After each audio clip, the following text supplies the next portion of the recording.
Welcome back, everyone. Ready for another deep dive? Always. Awesome. Today we're going to be tackling something pretty wild, the world of AI, and specifically its tendency to, well, make things up. Make things up. Yeah. You mentioned that you're really interested in large language models, and that's actually perfect timing because the research we're looking at today tackles a fascinating problem. It really does. Is their tendency to hallucinate? Right. Yeah. Hallucinate. Yeah. The paper you sent, Truth or Mirage, focuses on something researchers call, as you said, hallucinations. Okay. And that's when AI confidently presents information Oh, wow. as fact when it's not true at all. It's kind of like, that time I asked an AI to write like a bio for me, Oh, yeah. and it claimed I'd won an Olympic medal Wow. in underwater basket weaving. Really? I mean, who even knew that was a sport? That's hilarious. Right. But also a little unsettling, right? Yeah, exactly. Like, it's funny when it's, a made-up Olympic medal. Right. But it's a bit more serious when you think about AI being used for, like, news summaries. Oh, absolutely. Or even, like, medical diagnoses. Yeah, the implications get a lot bigger then. Yeah, exactly. Yeah. So how do we even know if an AI is hallucinating? Right. I mean, they sound so convincing.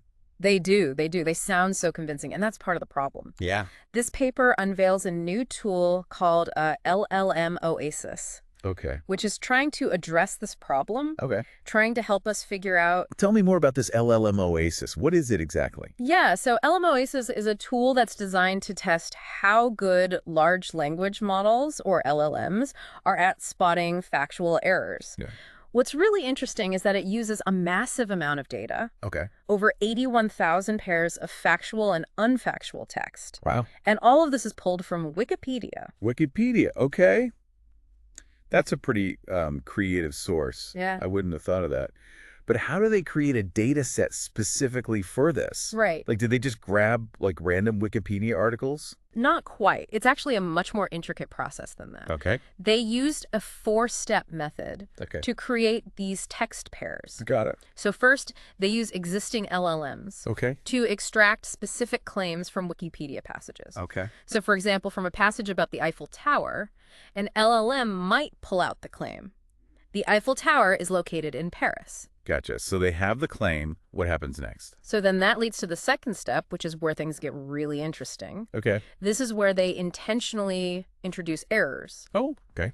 They subtly change some of those claims Okay. to make them false. Okay. So for instance, they might change that Eiffel Tower claim to say, the Eiffel Tower is located in Berlin. Ah, so now they have a set of true and false claims. Exactly. What do they do with them? So this is where the data set gets even more interesting. Okay. In the third step, they paraphrase the original Wikipedia text, Okay. creating new factual versions. And then, in the fourth step, they weave the false claims into those paraphrased text to create unfactual versions. So now they have this huge collection of paired texts, some factual, Right. some subtly altered to be unfactual, Exactly. all based on real Wikipedia entries. Yeah, Sounds like a pretty robust way to test these LLMs. it is. It really is. And remember, the paraphrasing is key here. Right. The LLMs can't just rely on simple word matching. Gotcha. They have to actually understand the meaning of the text to spot the errors. This is where the real challenge is. This is where it gets interesting. Yeah, absolutely. All right, so we have this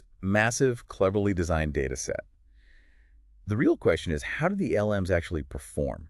Were they able to spot the fake claims? That's where things get interesting. The researchers used LLM OASIS to test a variety of LLMs, including some of the most advanced models out there, like GPT-4. And the results, particularly for that end-to-end evaluation we talked about, were a bit surprising. Oh, you're going to have to elaborate on that. What were the results? Yeah. So when they gave these LLMs a piece of text and asked them to simply label it as factual or unfactual, even a sophisticated model like GPT-4 only managed about 60% accuracy. Wow, 60%. That's barely better than flipping a coin. I have to admit, I'm a bit surprised. I thought these models were much better at understanding factual information. It seems that even with all their training data, LLMs can still be tripped up by these subtly altered claims. It's almost like they're overconfident in their abilities, leading them to misjudge the truth. Okay, so simply giving them a text and saying, is this true or false? Yeah. Doesn't seem to be the best way to test their abilities. Did the researchers try any other methods? They did. They also tested what they called evidence-based claim verification in this task. They gave the LLM a single claim and a supporting text, essentially asking, based on this evidence, is this claim true? So they're giving the LLM a bit of context Mhm. and a chance to fact check, so to speak. Did that make a difference? It did, and quite significantly. The accuracy of even weaker LLMs improved dramatically when they had access to external evidence. It seems that giving them a source to cross-reference helps them hone in on those subtle inaccuracies. That makes sense. It's like, even if you think you know something, never hurts to double check. Speaking of checking, the paper mentioned that the researchers didn't just test existing LLMs, they built their own fact-checking system using LLM OASIS. I'm curious, how did their system perform? That's where things get really interesting. Their system, even though it wasn't as complex as some of these giant LLMs, Right. actually outperformed GPT-4 on that claim verification task. Really? That's fascinating. It sounds like smaller, more specialized systems might actually have an edge when it comes to specific tasks like fact-checking. Yeah. I'm curious, what did the researchers think made their system so effective? It likely comes down to the tailored training datas. LLM OASIS provided a dataset specifically designed to train a system for this type of evaluation. It highlights that building effective AI isn't just about throwing more data at the problem. It's about having the right kind of data for the task at hand. So it's not just about size, it's about how you use it. Exactly. And this is really important to remember as we develop and deploy AI systems in the real world. We need to carefully consider what we're training them on and how we're evaluating their performance. All this talk about scores and percentages is interesting, but I'm curious to go beyond the numbers. The paper mentions that the researchers dug deeper into the types of errors the LLMs made. What can you tell me about that? This is where the research gets really valuable. Analyzing the errors can reveal patterns and help us understand not just how often LLMs get things wrong, but where they struggle most, for instance. Are certain topics or types of claims particularly prone to hallucinations? This kind of analysis can guide future research and help us develop more targeted solutions. So rather than just saying LLMs make mistakes, this research helps us pinpoint the specific areas where they need improvement. It's not about bashing AI, it's about understanding its limitations so we can make it better.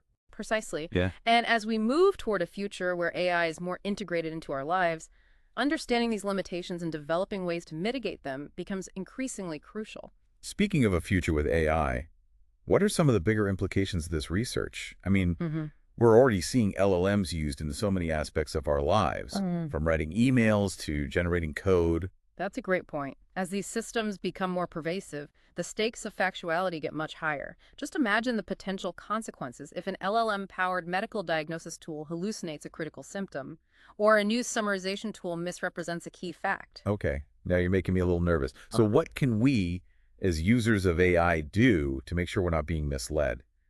Should we be fact-checking everything our AI assistant tells us? It's not necessarily about obsessively verifying every detail, but cultivating a healthy skepticism towards all information, regardless of the source. It's more important than ever. Yeah. Think of it this way. Think of it this way. You wouldn't blindly trust everything you read on the internet, right? Right. You'd probably check the source, maybe look for other articles on the same topic, and use your own judgment to decide what's reliable. Yeah, definitely. And it sounds like that same critical thinking needs to apply to information from AI as well. Exactly. Don't just accept something as fact because an AI told you so. Think about the source of the information. Consider the potential for bias, and don't be afraid to double check. It sounds like we need to level up our own BS detectors, Absolutely. even when we're dealing with AI. Absolutely. And the more we understand about how these systems work and where their limitations lie, the better equipped we'll be to spot potential issues. Tools like LLM OASIS are a great step in that direction. So LLM OASIS is sort of like a benchmark, a way to measure how good AI is at telling truth from fiction. But AI is constantly evolving, right? Do you think tools like this will be able to keep up? That's a great question. And it highlights the dynamic nature of this field. As LLMs become more sophisticated, so too must our methods for evaluating them. It's an ongoing process of refinement and improvement. This research focused on spotting factual errors, which is obviously important. But are there other aspects of AI that we need to be thinking about in terms of trustworthiness? There are, and this research really opens the door to some broader questions.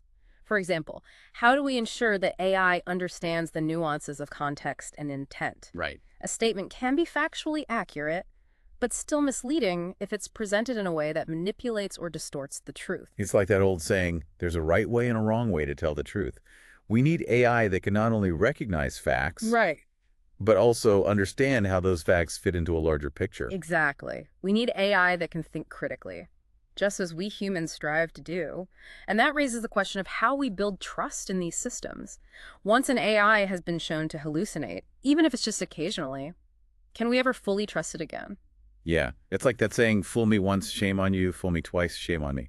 So how do we regain that trust or build trust in new AI systems? Do you think transparency is part of the solution? Transparency is definitely key. Users need to understand how AI systems work, what their limitations are, and what steps are being taken to address those limitations. It's not about being able to understand the complex algorithms behind these systems, but having a general awareness of their strengths and weaknesses. So no more black boxes, so to speak. We need to be able to look under the hood and see what's going on, at least at a high level. Exactly. And that requires collaboration between researchers, developers, and even policymakers. Yeah. We need open discussions about the ethical implications of AI, clear guidelines for its development and use, and ongoing efforts to educate the public about its potential and its pitfalls. It sounds like a multi-pronged approach. It It's is. not just about building better AI. Right. It's about building better systems around AI Absolutely. to ensure that it's used responsibly and ethically. As we wrap up our deep dive, what are some key takeaways you'd like to leave our listeners with? AI is an incredibly powerful tool with the potential to revolutionize many aspects of our lives. But like any tool, it can be used for good or for ill. As AI becomes more integrated into our world, it's crucial that we approach it with a critical eye, a healthy dose of skepticism, and a commitment to using it in ways that benefit humanity. Well said. It's been a fascinating journey exploring the world of AI hallucinations and the efforts to keep them in check. To our listener, we encourage you to continue exploring this topic. It's constantly evolving and there's always more to learn. Thanks for joining us on this deep dive.